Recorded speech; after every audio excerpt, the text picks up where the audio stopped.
Hello bachcho, let's read the question. The question says, an acidic buffer is obtained on mixing. Option A, 100 ml of 0.1 m HCl and 200 ml of 0.1 m NaCl. Option B, 100 ml of 0.1 m HCl and 200 ml of 0.1 m CH3COONA. Option C, 100 ml of 0.01 m CH3COOH and 100 ml of 0.1 m NaOH. And option D, 100 ml of 0.01 m CH3COOH and 200 ml of 0.1 m NaOH. इस question को solve करने से पहले हम देख लेते हैं इसका की कॉन्सेप्ट. तो यहाँ पर जो हम की कॉन्सेप्ट यूज करने वाले हैं, तो की कॉन्सेप्ट इज एसिडिक बफर.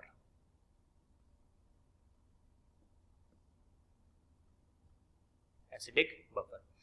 अब एसिडिक, इस क्वेश्चन को सॉल्व करने से पहले थोड़ा सा एसिडिक बफर के बारे में जान लेते हैं. एसिडिक बफर क्या होता है? तो देखिए, जब भी हम एसिडिक बफर की बात करते हैं तो आपको मालूम होना चाहिए कि एसिडिक बफर का जब भी हम फॉर्मेशन पढ़ते हैं तो एसिडिक बफर का फॉर्मेशन हम कर सकते हैं by dissolving, by obtaining solution of weak acid. ऐसा कोई भी सॉल्यूशन जिसके अंदर वीक एसिड हो, जिसके अंदर आपका क्या हो, वीक एसिड हो, weak acid plus salt of weak acid, salt of weak acid जो कि स्ट्रॉन्ग बेस से मिलकर बना हुआ हो. तो किसी भी सॉल्यूशन में अगर वीक एसिड, किसी भी सॉल्यूशन का फॉर्मेशन अगर आप वीक एसिड और सॉल्ट ऑफ वीक एसिड से मिलकर कर रहे हो तो ऐसे सॉल्यूशन को हम क्या बोलेंगे, एसिडिक बफर. ठीक है, चलिए अब वन बाय वन क्या करेंगे, अपन इसको सॉल्व करते हैं वन बाय वन स्टेटमेंट को और चेक करते हैं कि कौन सा ऑप्शन हमारा इसमें सही होना चाहिए. अब देखिए, सबसे पहले अपन देखते हैं ऑप्शन नंबर वन को. तो ऑप्शन नंबर वन क्या बोल रहा है, ए 100 ml ऑफ HCl 0.1 m और 200 ml ऑफ NaCl. हमने अभी देखा, अभी हमने पढ़ा कि एसिडिक बफर के लिए आपके पास में वीक एसिड होना चाहिए और सॉल्ट ऑफ वीक एसिड होना चाहिए जो कि वीक एसिड मिलकर बना हुआ है. तो अगर मैं ऑप्शन ए की यहाँ पे बात करूं तो ऑप्शन ए के अंदर आपके पास में HCl है और आपके पास में NaCl है. ठीक है, और HCl और NaCl में से कोई भी क्या आपको वीक दिख रहा है? नहीं दिख रहा है, क्योंकि HCl क्या होता है, स्ट्रॉन्ग एसिड होता है, आपको पता ही है. और NaCl जो है, अगर मैं HCl की बात करूं तो ये क्या होता है, ये आपका strong acid, this is your strong acid. और NaCl क्या है आपका, salt of strong acid and strong base. ठीक है, और हमें चाहिए क्या, हमें चाहिए वीक एसिड और सॉल्ट ऑफ वीक एसिड. तो ऑब्वियसली बात है कि पहला ऑप्शन क्या हो जाएगा आपका, पहला ऑप्शन आपका रॉन्ग हो जाएगा, क्योंकि इससे कभी भी हमको एसिडिक बफर नहीं मिल सकता, क्योंकि क्राइटेरिया को फुलफिल नहीं कर रहा है. तो पहला ऑप्शन तो आप डायरेक्टली काट सकते हो. अब देखते हैं अपन ऑप्शन नंबर बी को. ऑप्शन नंबर बी क्या बोल रहा है, 100 ml ऑफ HCl है अपने पास में 0.1 m और 200 ml ऑफ हमारे पास में CH3COONA है, वो भी 0.1 m का. तो ये थोड़ा काम कर सकता है, चलिए इसको देखते हैं. तो हमारे पास जैसे अगर आप चेक करेंगे तो हमारे पास बी ऑप्शन के अंदर क्या है, HCl और CH3COONA.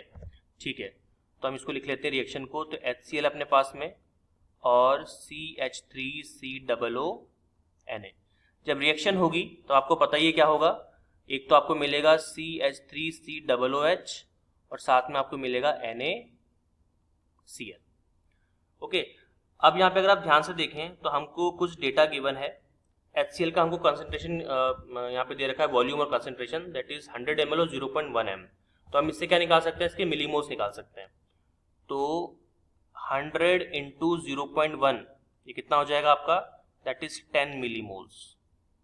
ठीक है, और CH3COONA की अगर बात करें तो ये आपको दे रखा है 200 और 0.1. ठीक है, तो 200 ml दे रखा है आपको इंटू 0.1, तो ये कितना हो जाएगा आपका, हो जाएगा आपका 20 मिलीमोल्स. ठीक है, यहाँ तक क्लियर. ओके, अब ये जो मोल्स आए ना, मिलीमोल्स, ये इनिशियल आए हैं. इनिशियली मतलब जब आपकी रिएक्शन स्टार्ट नहीं हुई तो अपन इसको बोल देते हैं इनिशियल. Initial, okay. और ये 0 और ये 0. तो जब फाइनली जब रिएक्शन कंप्लीट हो जाएगी तो फाइनली क्या मिलेगा आपको, देखो अगर आप यहाँ पे चेक करें तो ये 20 मोल्स है और ये आपके केवल 10 मोल्स है. तो यहाँ पे लिमिटिंग रिएजेंट क्या हो जाएगा, HCl हो जाएगा। और हम लिमिटिंग रिएजेंट का कैसे पता लगाते हैं बताइए, जब भी हम बात करेंगे लिमिटिंग रिएजेंट की तो एक बात याद रखना, लिमिटिंग रिएजेंट फाइंड आउट करने के लिए बहुत ही सिंपल तरीका है, आपको लेने हैं मोल्स और उसको डिवाइड कर देना है किससे, स्टोइचियोमेट्रिक कोएफिशिएंट से, स्टोइचियोमेट्रिक कोएफिशिएंट से।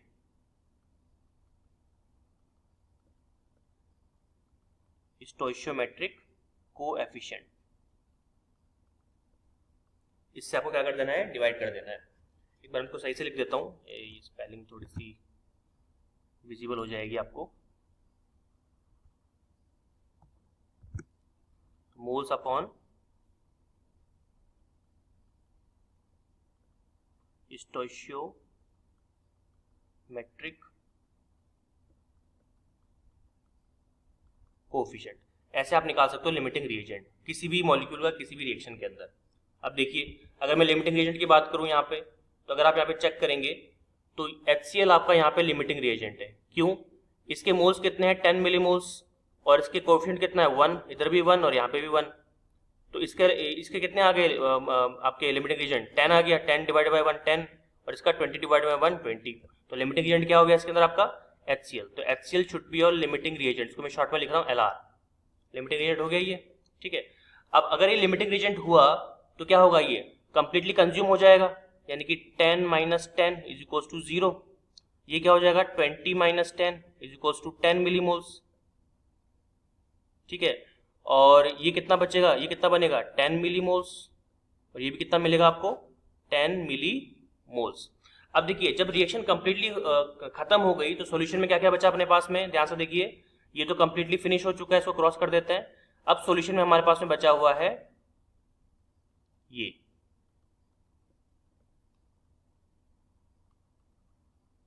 ठीक है। तो ये आपके पास में क्या है, ये आपका वीक एसिड और ये है वीक एसिड का सॉल्ट जो कि स्ट्रॉन्ग बेस से मिलकर बना हुआ है। तो क्या अपन कह सकते हैं कि ये दोनों मिलकर क्या बना देंगे, ये बना देंगे आपके एसिडिक बफर, क्योंकि ये क्राइटेरिया को फुलफिल कर रहे हैं कि नहीं कर रहे हैं, बिल्कुल कर रहे हैं। NaCl की चिंता मत करो, NaCl जो है सॉल्यूशन में Na प्लस और Cl माइनस के फॉर्म में घूमता रहेगा, ठीक है, ये आयनिक सॉल्ट है। तो हमको चाहिए था एसिडिक बफर, और एसिडिक बफर का क्राइटेरिया जो है था वो अपना क्या था, वीक एसिड और सॉल्ट ऑफ वीक एसिड होना चाहिए, तो जो कि दोनों हमारे पास में अवेलेबल है, वी कैन से दैट कि आपका आंसर जो है यहाँ पर बी हो जाएगा, B should be the right answer, जो कि एसिडिक बफर ऑब्टेन करने की सही मतलब क्राइटेरिया है। एक बार सी और डी को भी देख लेते हैं। सी यहाँ पे क्या है, CH3COOH और आपका NaOH, ठीक है, तो इसको भी देख लेते हैं। ऑप्शन अपन सारे देखेंगे, क्या पता इनमें से कोई सही निकल जाए। तो सी देखिए हमारे पास में क्या है, CH3COOH और साथ में हमारे पास में क्या है NaOH, यही था, आप चेक करेंगे तो OOH NaOH, ठीक है। जब रिएक्शन होगी तो क्या होगा, रिएक्शन होगी तो क्या बनेगा आपका, दैट इज CH3COONA और साथ में क्या बनेगा आपका, दैट इज H2O, ठीक है। अगर हम इनिशियल की बात करें, ठीक है, इनिशियल की, तो यहाँ पे आप चेक कर सकते हो, यहाँ पे आप देख सकते हो कि यहाँ पर आपके दे रखे हैं कंसेंट्रेशन ऑफ मोल्स, CH3 का दे रखा है 100 और यहाँ पे 0.1, इसका भी दे रखा है 100 0.1, दोनों के मतलब सेम ही है वॉल्यूम और कंसेंट्रेशन। तो ये हो जाएगा आपका 100 इंटू 0.1, कितना हो गया ये आपका 10 मिलीमोल्स। सिमिलरली 100 इंटू 0.1 ये हो जाएगा आपका 10 मिलीमोल्स, ठीक है। अगर हम फाइनल रिएक्शन की बात करें, फाइनली जब रिएक्शन होगी तब क्या बनेगा, ये तो 0 0 है इनिशियली, फाइनली क्या होगा, ये 10 माइनस 10, ये भी माइनस 10, ये 10 मिलीमोल्स और ये भी आपके 10 मिलीमोल्स। तो रिएक्शन के बाद में देखो ये दोनों कंप्लीटली क्या हो गए, खत्म हो गए। भाई जितने बेस के मोल्स थे उतने ही किसके मोल्स हैं, वीक एसिड के, तो ये दोनों कंप्लीटली क्या हो गए, 0 हो गए, खत्म हो गए। 10 माइनस 10 कर दो आप इसको, 10 माइनस 10 तो क्या हो जाएगा आंसर 0, यहाँ भी 0 मोल्स, फिनिश हो गया। तो रिएक्शन के बाद में सॉल्यूशन में केवल क्या बचा, सॉल्यूशन में केवल बचा आपके पास में salt of weak acid, this is your salt of weak acid, यही बचा और साथ में वाटर बचा। तो क्या केवल सॉल्ट ऑफ वीक एसिड से बफर बन जाएगा, कभी नहीं बनेगा, साथ में क्या चाहिए आपको, आपको चाहिए साथ में वीक एसिड भी चाहिए, जो कि अपने पास नहीं है। It means we can say that option C यहाँ पे क्या हो जाएगा आपका, रॉन्ग हो जाएगा, ठीक है, ऑप्शन डी को देख लेते हैं। ऑप्शन डी यहाँ पे क्या है, CH3COOH और NaOH अगेन, लेकिन CH3COOH की कंसंट्रेशन दे रखी है 100 वॉल्यूम पे 0.1 और NaOH की 200 वॉल्यूम पे 0.1। ओके, चलिए इसको भी देख लेते हैं एक बार कि क्या ये एसिडिक बफर के क्राइटेरिया को फुलफिल कर रहा है कि नहीं कर रहा है।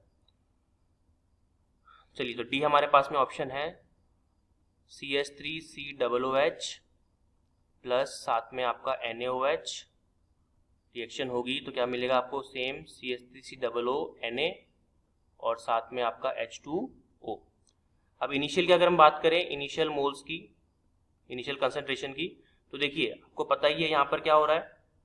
यहाँ पर इसके दे रखे हैं आपको 100 वॉल्यूम और 0.1 कंसंट्रेशन, तो ये हो जाएगा आपका कितना, 10 मिलीमोल्स। 10 मिलीमोल्स, ये 16 नहीं है 10 है। इसको एक बार रब ही कर देते हैं, पूरे को रब करके सही से लिख देते हैं। ये हो जाएगा आपका 10 मिलीमोल्स। और इसका देखो NaOH का कितना था, आई थिंक 200 था, चेक कर लेते हैं। हाँ 200 है 0.1। ओके, ये हो जाएगा आपका 200 इंटू 0.1, ये हो जाएगा आपका 20 मिलीमोल्स। ठीक है, और ये 0 इनिशियली। फाइनली जब रिएक्शन कंप्लीट हो जाएगी तो फाइनल मोल्स कितने आएंगे, फाइनल कंसंट्रेशन ये हो जाएगा आपका, आप देखिए वापस से चेक कीजिए, ये आपका क्या हो गया, लिमिटिंग रिएजेंट हो गया कि नहीं हो गया। निकालने का तरीका क्या बताया था मैंने, देखिए ये रहा, मोल्स अपॉन स्टोइचियोमेट्रिक कोएफिशिएंट। तो मोल्स कितने हैं अपने पास में, मिलीमोल्स कितने हैं, that is 10 divided by 1, stoichiometric coefficient दोनों का 1 है, तो 10 डिवाइडेड बाय 10 हो गया, ये 20 डिवाइडेड बाय 20 हो गया। तो ये हो गया आपका limiting reagent, this is your LR, short में लिख रहा हूँ LR, लिमिटिंग रिएजेंट। और अगर ये लिमिटिंग रिएजेंट है तो कंप्लीटली कंज्यूम हो जाएगा, मतलब 10 - 10 0, ये हो जाएगा आपका 20 - 10 यानी कि 10 मिलीमोल्स। ठीक है, इसके 10 मिलीमोल्स बचे और इसके भी 10 मिलीमोल्स बचे। ठीक है, तो जब ये कंप्लीटली कंज्यूम हो चुका है, इसके 0 कंसेंट्रेशन 0 मोल्स बचे हैं, तो सॉल्यूशन में अब क्या बचा रिएक्शन के बाद में, ये बचा अलोंग विद वाटर। ये तो आपका क्या हो गया, this is your salt of weak acid, no doubt, लेकिन ये आ गया आपका स्ट्रॉन्ग बेस। तो ये जो सॉल्यूशन बना ना, ये क्या बना, ये आपका है strong base plus salt of weak acid, salt of weak acid. और सॉल्ट ऑफ वीक एसिड तो अपने पास में है, लेकिन साथ में स्ट्रॉन्ग बेस आने की वजह से ये एसिडिक बफर का क्राइटेरिया नहीं है, क्योंकि एसिडिक बफर में हमको क्या चाहिए होता है, हमको चाहिए होता है वीक एसिड। ओके, तो ऑप्शन डी भी यहाँ पे आपका आंसर नहीं हो सकता। इट मींस हमारा जो सही आंसर होगा, it should be option number B. So final answer is option B. Hope you understood well, all the very best.